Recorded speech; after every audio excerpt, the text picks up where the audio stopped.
ఏం లేదు కానీ నేను ఒక్కటే కోరుకుంటున్నానయ్యా, నా దేవుని నమ్ముకున్నటువంటి నా బిడ్డలు ఏ ప్రాంతాలలో అయితే ఉన్నారో వాళ్ళను మాత్రము సంపొద్దయ్యా, వాళ్ళను మాత్రం సంపొద్దయ్యా. ఇదే నేను కోరుకుంటున్నానయ్యా. అయినా ఈ రుజువు చేసింది ఎవరమ్మా?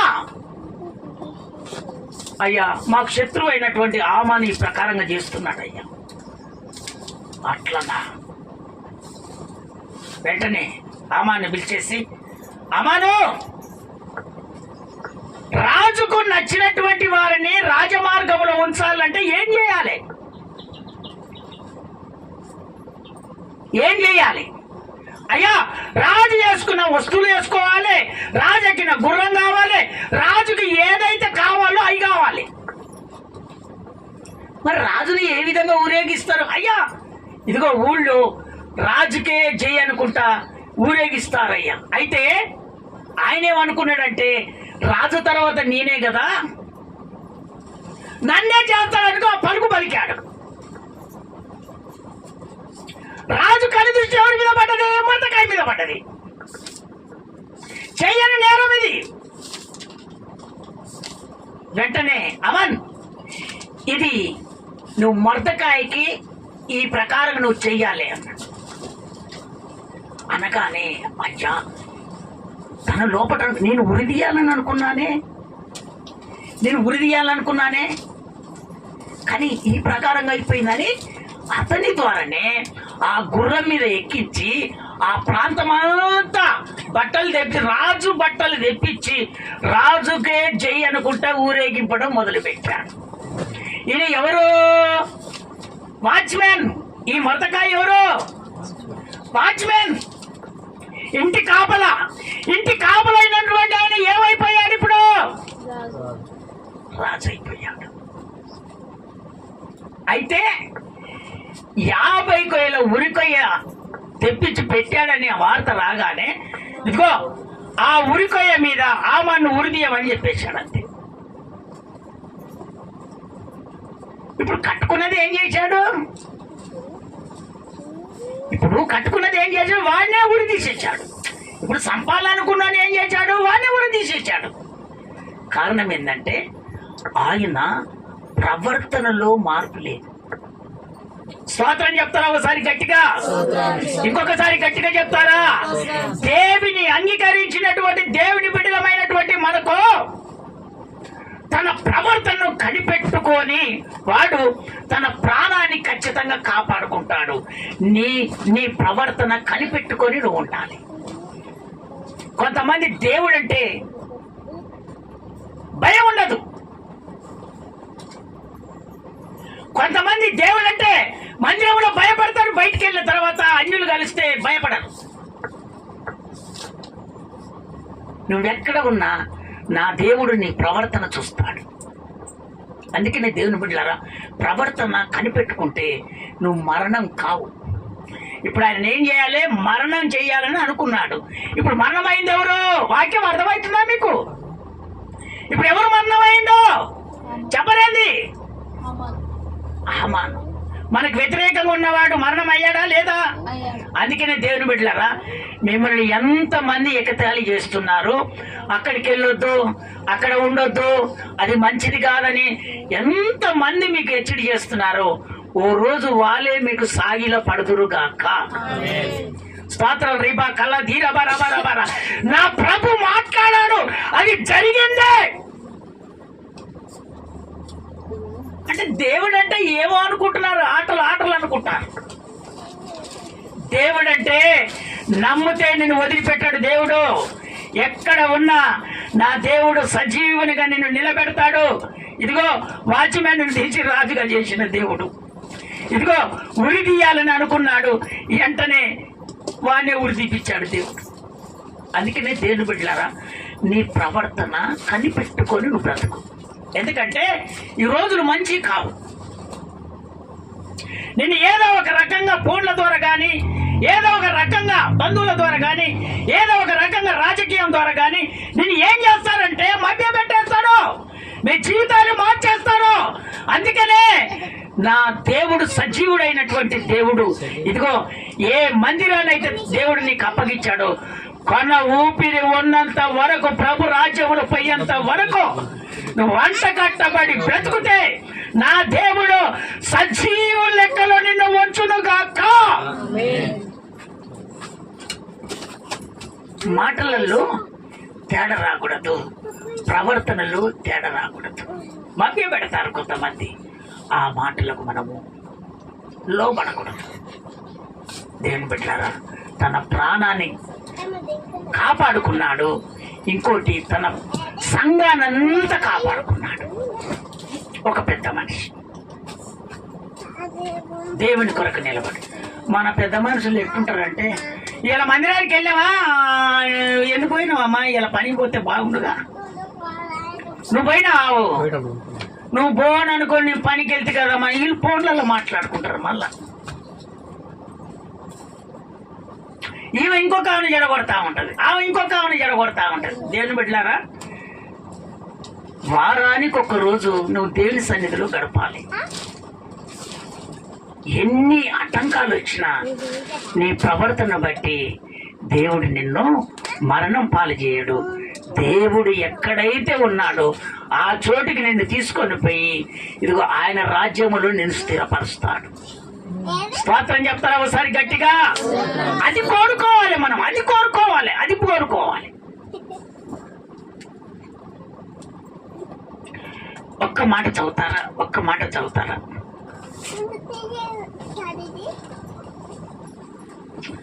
1 పేతురుకు రాసిన పత్రిక, 1 పేతురుకు రాసిన పత్రిక 2వ అధ్యాయం 22వ వచనం చదువుతారా నాన్న? 2వ అధ్యాయం 22వ వచనం.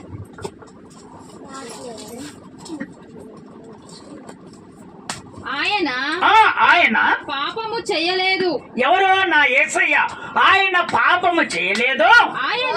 ఆయన నోటను ఏ కపటము కనబడలేదు. ఏ కపటము ఆయన నోట అవుపడలేదు. ఆయన దూషింపబడి ఆయనే దూషింపబడి బదులు దూషింపబడలేదు. బదులు మళ్ళీ ఎవరిని దూషించలేదు. ఆయన శ్రమ పెట్టబడి ఆయన శ్రమపడి బెదిరింపగా ఎవరిని కూడా మళ్ళీ బెదిరించలేదు. ఎంత శ్రమ పెట్టినా ఆయన ఓర్చుకున్నాడు, ఎవరిని బెదిరించలేదు. న్యాయముగా తీర్పు తీర్చు దేవునికి, న్యాయముగా తీర్పు తీర్చే దేవునికి తనకు తాను అప్పగించుకొనెను. తనకు తాను అప్పగించుకున్నాడు. ఎవరు? నా ప్రభు అయిన యేసు. ఇదిగో తన కుమారుని మాదిరిగా భూమి మీదకి వచ్చేసి తండ్రి ఏదైతే చెప్పాడో అదే ప్రకారంగా నడుచుకొని తన ప్రాణాన్ని తండ్రికి అప్పగించుకున్నాడయ్యా. అది పుట్టక. తల్లిదండ్రులు దూర ప్రాంతంకి వెళ్ళి రాగానే ఓ 2 రోజులు ఉండగానే ఇంకా బోరా మా ఇంట్లో అంతా అయిపోతుంది అంటారు. అనకూడదు. అలాంటి వాళ్ళు ఎవరు లేరు. ఒకవేళ ఉంటే తన మనసు మార్చుకోండి. తల్లిదండ్రుల ప్రేమను చూడండి ఒకసారి. బంధువుల ప్రేమ కన్నా తల్లిదండ్రుల ప్రేమ విలువైనటువంటిది. స్తోత్రం చెప్తారా ఒకసారి గట్టిగా? ఇంకొకసారి గట్టిగా చెప్తారా? ఒకవేళ భర్త గాని, ఒకవేళ కోడలు గాని, ఒకవేళ బిడ్డ గాని, ఒకవేళ వ్యతిరేకంగా ఉండొచ్చు. నువ్వేం చేయాలి? దేవుని నమ్ముకున్నా దేవునికి స్తోత్రం చెల్లించుకోవాలి. ప్రభా, మా కుటుంబాన్ని మీరు ఆశీర్వదించండి, గొడవలు రాకూడదని. ఎప్పుడైతే ఆ మాదిరిగా ఉంటారో అసలు గొడవలే రావు. స్తోత్రం చెప్తారా ఒకసారి గట్టిగా?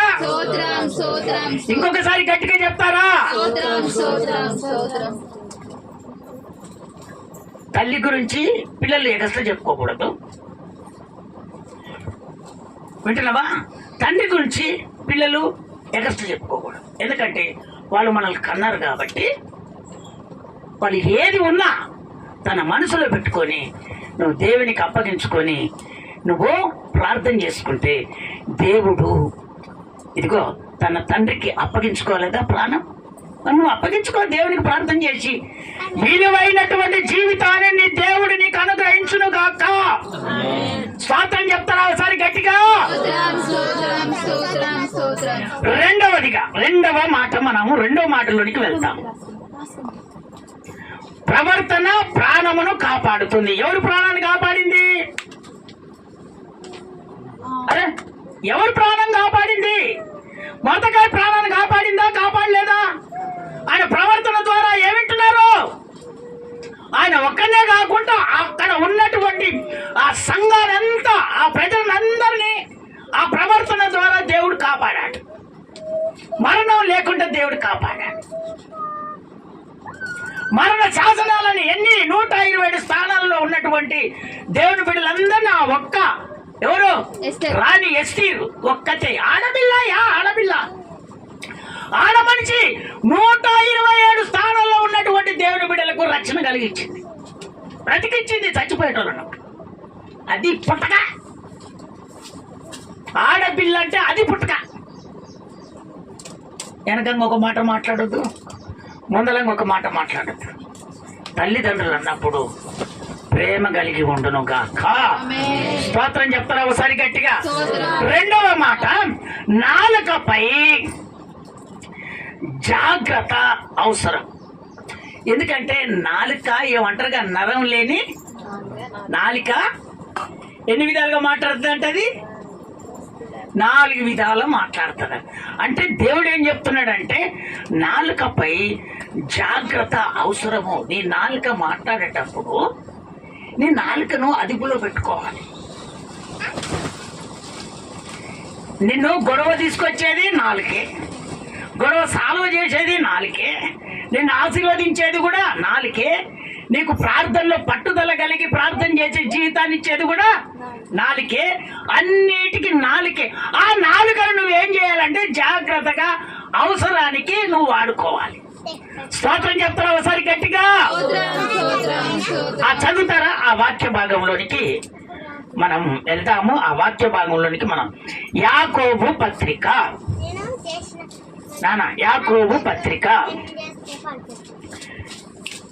యాకోబు పత్రిక 3వ అధ్యాయం 6వ వచనము. మీరు చదువుతారా? నేను చూసుకోమంటావా? 3వ అధ్యాయం 6వ వచనం. ఏమ్మా మీరు చదువుకున్న వాళ్ళు ఉంటాయి ఇంతమంది. 3వ అధ్యాయం 6వ వచనం. లోపల లేదు. 3వ అధ్యాయం 6వ వచనం. నాలుక అగ్నియే, నాలుక మన అవయములలో ఉంచబడిన పాప ప్రపంచమైన సర్వ శరీరమునకు మాలిన్యము కలగజేయచ్చు ప్రకృతి చక్రమునకు చిచ్చు పెడుతుంది. అది నరకము చేత చిచ్చు పెట్టబడును. అది అవసరం లేదు, అంతవరకే చదవన్నాను కదా. ఇప్పుడు చెప్పండి, నాలుక ఎలాంటిదంట? అమ్మా, నాలుక ఎలాంటిది? ఇంకో అవయములు అన్నిటిలో పాప ప్రపంచమైనటువంటిదంట నాలుకట. పెట్టిందా దేవుని బిడ్డలారా? సర్వ శరీరమునకు మాలిన్యం అనగా పాపం.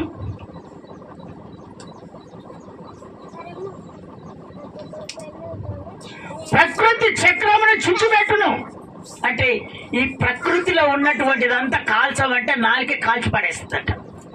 అబద్ధాన్ని తప్పు చేస్తుందంట, తప్పును అబద్ధం చేస్తుందట. మంచిని చెడు చేస్తుందంట, చెడును మంచి చేస్తుందంట. ఏంటిది? నాలుక. అందుకే ఇది పాప ప్రపంచమైనటువంటి నాలుక. ఈ నాలుకను మనము ఏ విధంగా ఉంచుకోవాలంటే దేవుడు అంటే జాగ్రత్తగా అవసరం వచ్చినప్పుడు ఆ నాలుకను మీరు వాడుకోండి, మాట్లాడండి దేవుడు చెప్తున్నాడు. ఇది చిచ్చులు పెడుతుంది, ఇంట్లో భర్త భార్యకు గోడలు పెడుతుంది, పిల్లలతో గొడవలు పెట్టిస్తుంది, నీకు మంచి వాళ్ళతోటి గొడవలు పెట్టిస్తుంది. ఏంటిది? నాలుక. అందుకనే నాలుకను అవసరం ఉన్నట్టుగా జాగ్రత్తగా నువ్వు వాడుకోవాలని దేవుడు చెప్తున్నాడు. నాలుక మన జీవితానికి ఆశీర్వాదాన్ని శాపము కూడా మారుస్తుంది. మనం ఆశీర్వాదం కలిగి ఉన్నటువంటి మనలను శాపంలోని తీసుకొని వస్తుంది. ఏంటిదే? నాలుక. మంచోళ్ళతోటి 4 మాటలు మాట్లాడినప్పుడు వాళ్ళు ఏం చేస్తారంటే మనల్ని ఆశీర్వదిస్తారు. అదే నాలుక నుంచి చెడు వచనాలు వచ్చాయంటే వాడికి గనవ దొక్కనిస్తాడా? అమ్మా, గనవ దొక్కనిస్తాడా? పక్కనియాడు. అంటే నాలుక చిచ్చులు పెడుతుంది. అందుకనే దాన్ని అవసరం ఉన్నటువంటి జాగ్రత్తగా మనం వాడుకోవాలి. ఆ అవసరము మాటలు మాట్లాడాలి. ఇదిగో మనం శాపాలు తెచ్చుకునే మాటలు మాట్లాడుకోకూడదు. ఎందుకంటే దేవుడు మనను ఆశీర్వదించాలనే మనను దేవుడు ఒక సంఘముగా ఏర్పరిచాడు. నువ్వు ఆశీర్వాదాన్ని పోగొట్టుకోకూడదు, శాపంగా మార్చుకోకూడదని నా దేవుడు నీతో మాట్లాడుతున్నాడు. స్తోత్రం చెప్తారా ఒకసారి గట్టిగా? కీర్తనల పుస్తకము 39వ కీర్తన 1వ వచనం. 39:1. కీర్తనల పుస్తకం 39వ అధ్యాయం 1వ వచనం. నా నాలుకతో పాపము చేయకుండానట్లు నా మార్గములను జాగ్రత్తగా చూచుకొందును. నా మార్గములను నేను జాగ్రత్తగా చూసుకుంటాను. మళ్ళీ రిపీట్ చేయి, అదే మాట రిపీట్ చేయి. నా నాలుకతో చూడు, నా నాలుకతో పాపము చేయకుండానట్లు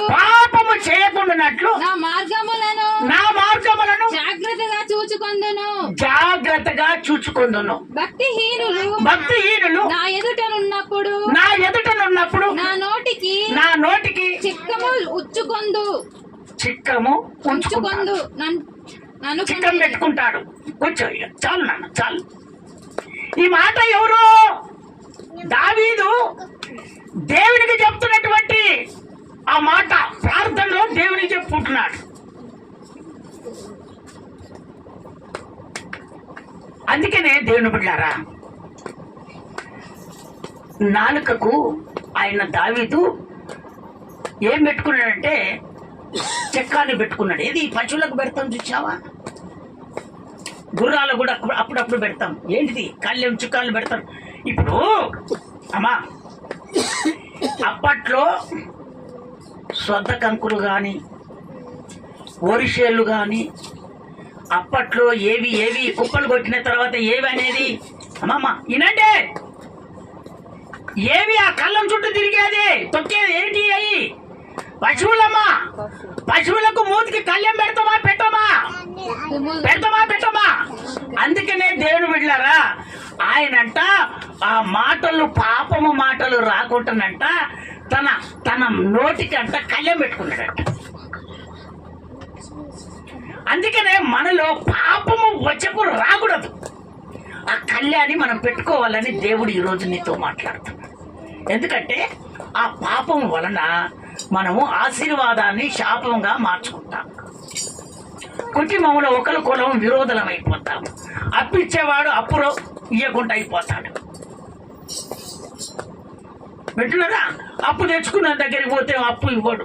అందుకని నాలుకను మనం జాగ్రత్తగా అవసరం ఉన్న చోట్ల మనం మాట్లాడుకుంటే మనకు దేవుడు ఆశీర్వాదాన్ని ఖచ్చితంగా కలగజేస్తాడు.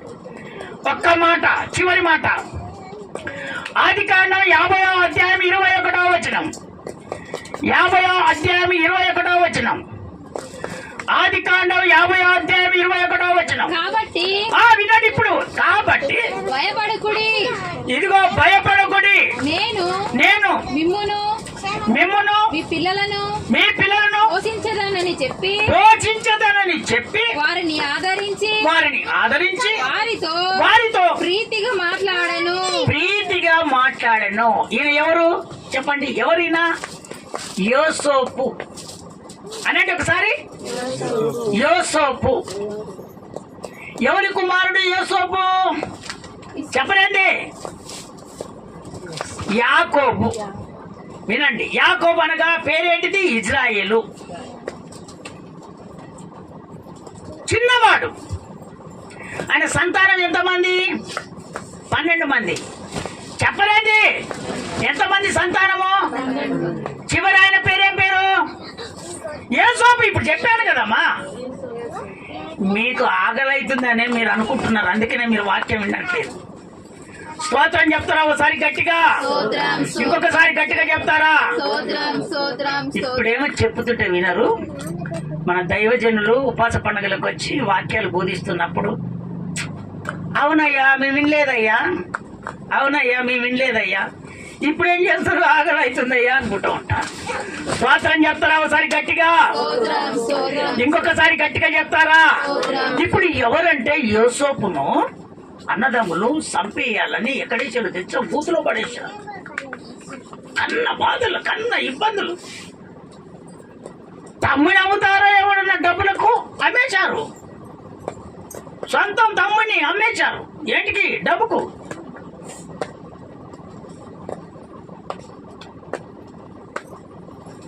అక్కడ వెళ్ళి ఆయన పడ్డ కష్టాలు, ఇబ్బందులు, కచ్చీరి నుంచి అన్ని దేవుడు కాపాడుకుంటా ఆయన ప్రవర్తనలో మార్పు లేకుండా దేవునితో నిలబడినటువంటి ఆయన ఆర్థిక శాఖ మంత్రిగా దేవుడు నిలబెట్టాడు.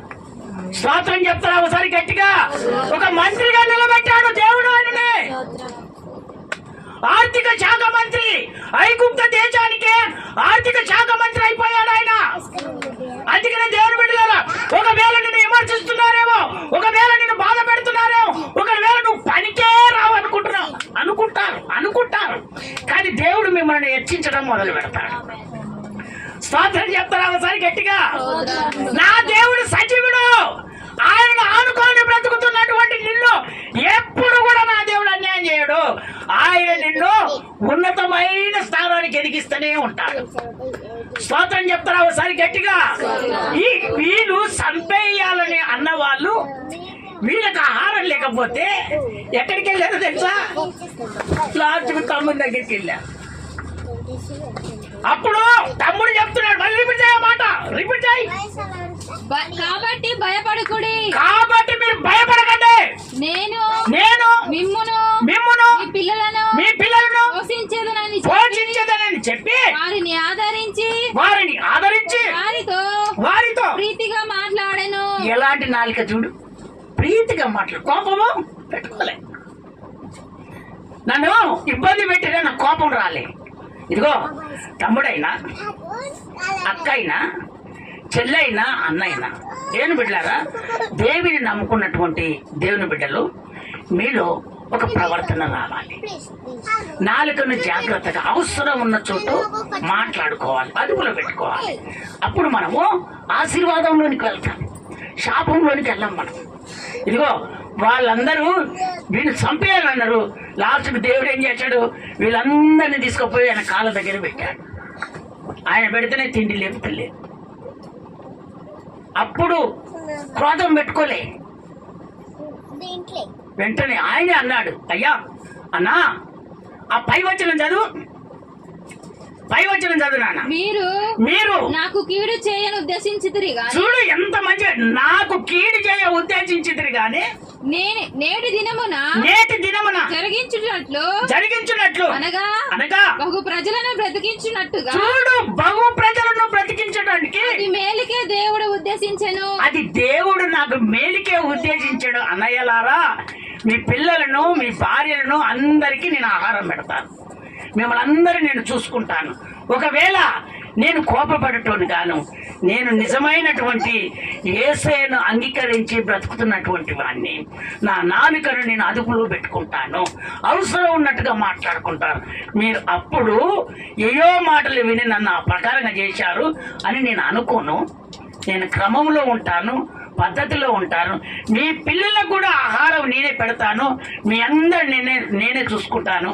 కానీ నన్ను మీరు దీవించండి అన్నాడు ఒక ఆర్థిక మంత్రి. ఎవరిని? అన్నదమ్ముల దగ్గర, వదినల దగ్గరికి వెళ్ళి, చూచారా అందరు నన్ను దీవించండి, ఎప్పుడైతే వాళ్ళ దగ్గర దీవెన పొందుకుంటారో దేవుని బిడ్డలారా, దేవుడు ఇంకా మిమ్మల్ని ఆశీర్వదించడం మొదలు పెడతానే ఉంటాడు. స్తోత్రం చెప్తారా ఒకసారి గట్టిగా? ఇంకొకసారి గట్టిగా చెప్తారా? అందరం ఇప్పుడు నిలుమొక్కల మీద ఉండి ఒక తీర్మానంలోకి వచ్చేస్తాం. అందరం నిలుమొక్కల మీద ఉండి ఒక తీర్మానంలోకి వచ్చేస్తాం. అందరం తీర్మానంలో